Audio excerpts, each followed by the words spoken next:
자, 그래서 마음은 편안해졌겠지만 사실 좀 이것이 경험으로 교훈으로 남았을 것 같아요. 아인슈타인 입장에서는. 근데 중요한 건 원래 고집스러웠던 아인슈타인이 더 고집이 생겨요. 정말. 남의 말 이제, 절대 안 듣습니다. 이 이후로는 자기 확신이 너무 강해졌을 것 같아요. 맞습니다. 자, 그런데 이제 다른 종류로 갈 거예요.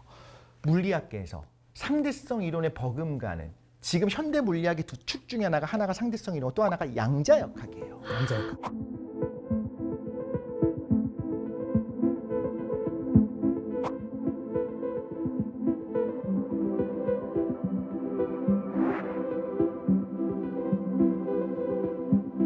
그 양자역학의 시작 중에 하나가 뭐냐면 아인슈타인의 광전효가 있었잖아요. 네. 그게 어떻게 보면 양자역학의 중요한 근거 중에 하나였어요. 처음 시작에서는. 근데 아인슈타인 뭐라고 한 거냐면 나는 수학적으로 그렇다라고 한 거지. 빛이 뭐 오케이 물질량 이중성이 있을 수는 있어. 근데 이제 젊은 과학자들이 어떻게 받아들이냐면요. 그래? 빛이 이중성이 있어?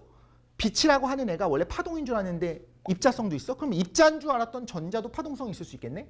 입자인 줄 알았던 우리도, 그치. 야구공도 모든 게 다 파동일 수 있겠네? 결론은 그게 맞았어요. 근데 아인슈타인이 볼 땐 너무한 겁니다.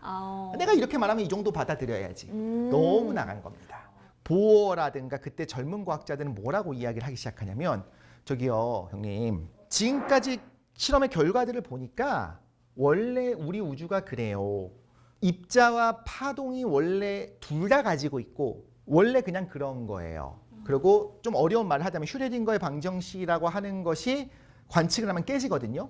아인슈타인이 이걸 싫어했어요. 슈레딩거 고양이. 슈레딩거 고양이가 그겁니다. 관측이라는 거 누가 보기 전까지는 관측하기 전까지는 실제로 두 가지 확률이 공존하고 중첩되어 있다고 얘기를 해요. 근데 관측하는 순간 그 순간 결정된대요. 예를 들면 슈레딩거 고양이 가설이 아인슈타인이 낸 가설입니다. 슈레딩거랑 같이 뭐라고 하냐면 고양이 한 마리가 상자 안에 있어요. 상호작용을 안 해요. 바깥에도 몰라요. 살아있는지 죽었는지. 근데 1시간 정도 지나면 확률상 이 고양이가 죽었을 확률이 50%, 살았을 확률이 50%가 되도록 상자를 만들어놨어요. 1시간이 지났어요. 그럼 우리가 어떻게 해석하냐면 살았거나 죽었거나 둘 중에 하나인데 아직 잘 모르겠다. 확인해봐야겠다. 인 거고 양자역학을 코펜하겐 해석이라고 하는 걸 받으니까 젊은 과학자들은 뭐라고 해석하냐면 산 고양이와 죽은 고양이가 중첩돼 있는 건데 둘 다 있는 상태다. 그렇죠. 반반씩. 반 죽었다가 아니고 중첩돼 있는데 뚜껑을 열 때 그때 결정된다는 거예요. 무슨 소리냐. 왜 뚜껑을 열어야 결정돼? 내가 모를 뿐이지 이 안은 결정이 돼 있는 거야. 근데 아까 엘리베이터랑 되게 비슷하지 않아요? 그렇죠. 아인슈타인 생각이 비슷하잖아요. 내가 구분하지 못하면 같다고 보면 되는 거 아니야? 젊은 과학자는 뭐라고 하냐면 그때 그렇게 말씀하셨잖아요 교수님. 똑같아요. 우리가 뚜껑을 여는 그 순간에 관측을 해야지만 결정되는 거예요. 또 이런 예시가 있어요. 야 그러면 관측하지 않으면 결정 안 된다는 거야. 그리고 실제 그 보어랑 했던 말입니다. 아무도 달을 바라보지 않으면 달이 저기 있는지 없는지 모른다는 거냐? 아인슈타인이 얘기를 해요. 그럼 보어는 그거에 대한 대답이 아니 아무도 안 바라보는데 달이 있다고 어떻게 확신합니까? 양자역학은 원래 궤변 같아요. 양자역학을 완벽히 이해할 수 없고요. 그래서 파인만 이런 얘기했어요. 양자역학을 아는 사람은 양자역학을 이해했다고 할 수가 없다고.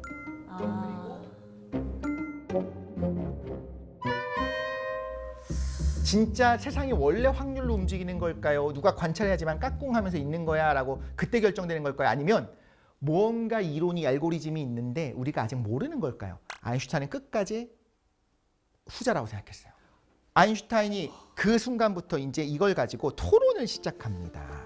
이게 벨기에 브뤼셀에 있었던 27년에 있었던 제5차 솔베이 회의 사진인데 회의 내용이 그겁니다. 진짜로 관찰하는 순간에 확률로 움직이고 그 순간에 붕괴하는 거냐 아니면 뭔가 있는데 우리가 모르는 거냐. 근데 이게 사실 어떤 관점으로 보느냐에 따라서 약간 모르겠어요. 이게 눈에 탁 보이는 게 아니라서 그런지 모르겠지만 그래서 이건 깨기가 어려워요. 그리고 지금도 뭐가 확실하게 진리다라고 말하기는 어려워요. 근데 이거에 대한 토론을 할 수가 있어요. 아인슈타인이 너희들이 말하는 거는 말도 안 돼라고 계속 공격을 합니다. 이 솔베이 회의에서 그렇게 했어요.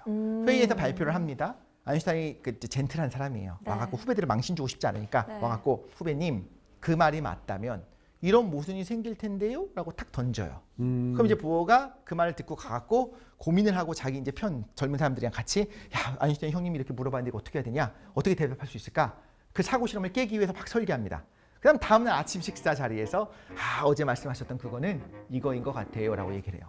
그러면 이제 또 발표하고 점심 정도 되면 이제 아인슈타인이 오케이 아까 그건 잘 대답했고 이건 어때?라고 하면서 뚝 던져요. 그럼 이건 이제 깨기 위해서 이제 보어와 코펜하겐 학파 같은 이제 고민 이런 퍼즐 맞추기 같은 게임을 한 거예요. 5차 회의에서도 그걸 했고 6차 회의에서도 그걸 합니다. 몇 차까지 갔나요? 솔베 회의는 지금도 하고 있긴 합니다만 네. 이 6차 회의까지가 아인슈타인의 삶에서는 마지막이에요. 그걸 말씀드릴게요. 6차 5차 회의에서는 무승부로 끝났어요. 네. 자, 이건 6차 회의 때인 것 같아요. 6차 회의 때 아인슈타인이 진짜 고민해갖고 야 이거만큼은 절대 대답 못할지라고 생각해서 탁 하고 지금 보어한테 던진 겁니다. 이 질문 한번 대답해봐라고 질문 던지고 같이 걸어가는 겁니다. 이때 굉장히 어려운 걸 하나를 내요.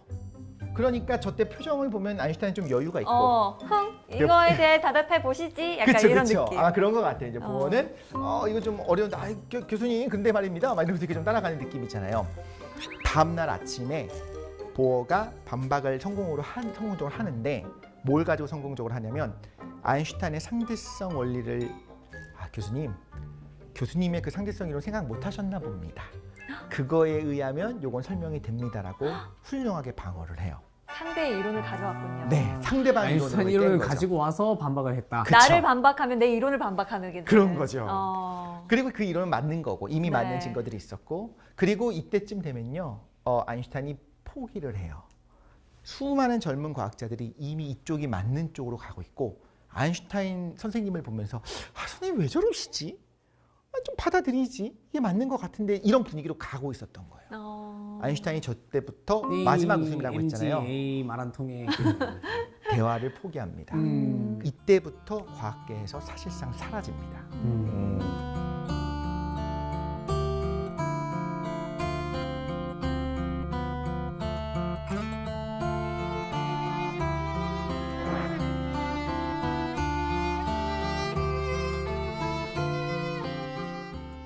아인슈타인의 마지막은 어떻게 되느냐? 보어를 회피했다고 했잖아요. 이 보어는 분명히 존경했을 거예요. 그리고 계속 오기를 바랐지만 편지를 쓰기도 했지만 무시당하고 회피를 하면서 자존심을 지킨 거고요. 둘째 부인도 사망을 하고 전 부인도 사망하고 너무나 아인슈타인이 사랑했던 여동생도 다 사망을 했습니다. 나이가 들어서. 그래서 외로워진 75살의 아인슈타인이 병원에서 결국엔 사망을 하게 되는데 마지막에 사망할 때 간호사한테 이제 유언을 하는데 귓속말로 독일어를 했다고 해요. 근데 간호사가 독일어를 몰랐어요. 그래서 아인슈타인의 유언은 아무도 모르는 상태로 쓸쓸하게. 아인슈타인의 삶이 어땠는지 평가를 하기에 앞서서 우리가 이 생각을 해야 됩니다. 55년에 사망했잖아요. 이때쯤에는요. 아직까지 양자역학으로 엄청난 성취가 있기는 전이에요. 아인슈타인이 저 사람 바본가? 왜 그걸 끝까지 못 받았어? 라고 우리가 쉽게 말할 성질의 것은 아니에요. 그리고 55년 당시에는 그러니까 50년, 40년 이 당시에는 더 그랬어요. 양자역학 그렇게 설명하니까 맞는 것 같지만 맞다는 증거는 없었던 거죠. 그럼 아인슈타인은 그걸 받아들일 거냐? 내 사유를 믿을 거냐? 내 사유를 믿었던 거죠. 근데 아인슈타인 입장에서는 그 자기의 인생 개인적인 경험들 때문에 마지막에 좀 더 자기 고집을 꺾지 않았을 수 있을 것 같다는 생각도 들고 내가 남의 말을 들었다가 틀렸기에 끝까지 거봐 내가 옳았잖아 해서 끝까지 가거든요. 그게 너무 아까웠어요. 때로는 나의 엄청난 성공이 훨씬 더 여기서 독이 될 수도 있다라는 생각을 한 거예요. 그 사람을 더 고집스럽게 만들 수도 있다. 그렇죠. 그럴만 했지만 그래도 아인슈타인의 마지막에 저 쓸쓸함은 좀 처연하게 느껴지는 부분이 있어서 같이 한번 나누고 싶었습니다.